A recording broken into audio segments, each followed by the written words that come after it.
Kingibe was wrong. Nigeria not negotiable. Mike Ahamba, welcome to the news, and please subscribe to our channel. Our present constitution gives no room for the negotiation of Nigeria's union elder statesman. Chief Mike Ahamba has said that Nigeria is not negotiable. Speaking with Vincent Carlo, the senior advocate of Nigeria and former Second Republic lawmaker, stressed that the country was living in a breach of agreement, even as he emphasized the urgent need to set up a constituent assembly for a new constitution. There are agitations in the south, while in the northeast there is Boko Haram, in the northwest there is banditry, and in the north central there are killings by herdsmen. What gave rise to all this? It is bad rulership and bad reactions to bad rulership. How do you mean? When a government is doing badly, those they are ruling should not aggravate the badness of their rule by also doing wrong things. That is what is holding Nigeria down today. What people do not realize is that everybody does not know everything about everything. People express opinion that they cannot sustain legally. It is unfortunate that we have come to a situation where we think that the only way to remedy a bad thing is to do a bad thing. Set up your own platform. Okay, by doing the good thing the right way, if a government is working against the rule of law, you fight them with the rule of law, not by aggravating and giving them the chance to do worse thing by also going against the rule of law yourself. You can only stop it by doing the right thing. Look at how Governor Wike has started restructuring by taking a firm step in the respect of the value-added tax, VAT. Others are now following him. After all, what are we talking about? Is it not let people have their thing and give some to the federal government instead of the federal government taking away the efforts of people and giving them a little or nothing? Imagine a situation where a state will make more than 2 million VAT and get about 2 million from the federal government, and another state makes 16 billion and it is only given 4 million. How can there be peace in that type of a situation? So Wike has now looked at the law, and he is right that those things should be taken by the state and paid to the federal government what is due to them. In fact, that was how we agreed to start Nigeria in the first place. But because some people, when they are given political position, which is favoring them, they forget the basic things that they should stand up for. Restructuring has so many ways. Anything we can do to remedy this country without going to war or killing people is the best option. War is taken rarely as a very last option, and I do not fight in any circumstance except it is defense. When you come to attack me, I run inside my place and fight you back. We must do things the way we agreed to them when we agreed to live together. This country is living in breach of its agreement. The agreement of our elders and our colonial masters as to how we are going to live in this country was changed by the military. If there was a conflict, we go to court and settle it, and that is why the courts are there. In that situation, no one should intimidate the judiciary. Look at what they did to Justice Mary Odili. It is sad. They have done the one they did before that led to the sack of the former Chief Justice of Nigeria. This time around, what offense has this woman committed? If she has committed any offense, there is a procedure to follow. Why send army, policemen, or whatever they are? They were armed to hound the house of a woman, a justice of a Supreme Court. Where can this happen? We must stand up and insist that that unit, which those uniformed men came from, must be identified.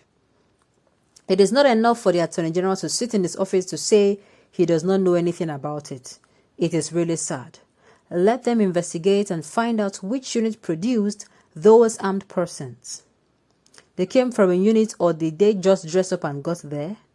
If they did that, then it is great danger for me, great danger for you, danger for Attorney General, and danger for everybody, that some people can dress up in uniform, carry guns, and go and surround a high official like a Supreme Court justice.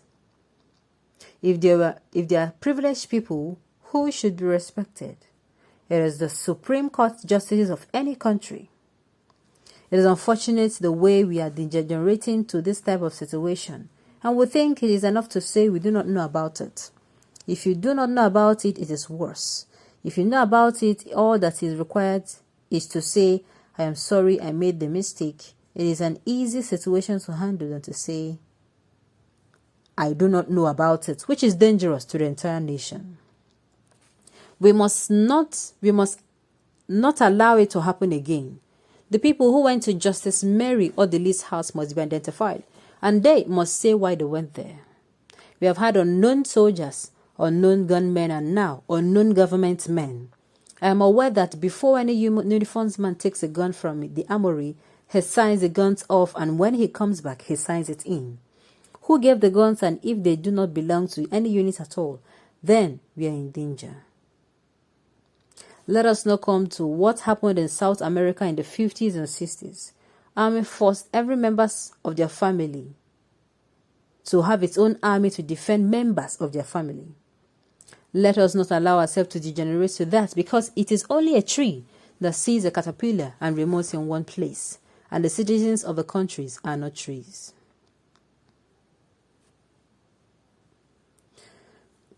That statement came into our constitution when we had a constituent assembly. That was when we lost our federation. My book that is coming out very soon will reveal all those things.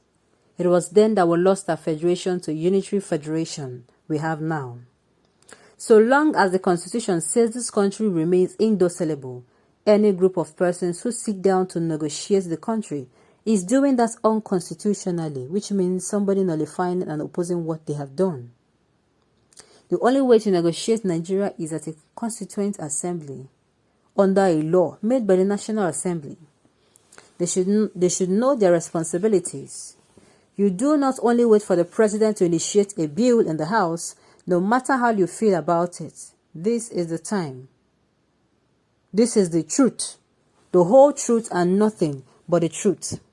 Uncomfortable as it is to me, I have the duty to tell Nigeria the truth. But Ambassador Babagana Kingibe at the Sun Awards 3 weeks ago said Nigeria is negotiable, just like a husband and wife can renegotiate their marriage to know if they can continue to live together. Unity is negotiable, but union is not negotiable under our constitution. Kingibe knows it cannot be negotiated. Some people tend to say what they feel the larger population will like. They do not want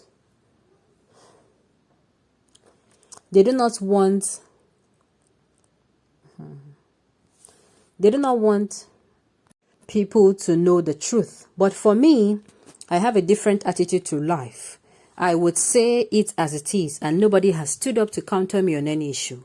Let somebody tell me that Section 1.3 does not exist in our Constitution.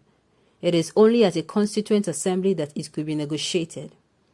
I was a member of the 2014 confirm, but where we passed over 600 resolutions. You cannot bring over 600 resolutions and expect the government to implement them. It does not happen that way, especially when the government has given a just few months to an election. So, the left and the next government does not care about what the previous government did. It is the usual thing in Nigerian stage of Batum. A new government comes in and it behaves as if there was nothing he meant. On this note, we have come to the end of the news. We say thank you for tuning in to listen. Next time, enjoy the rest of the day.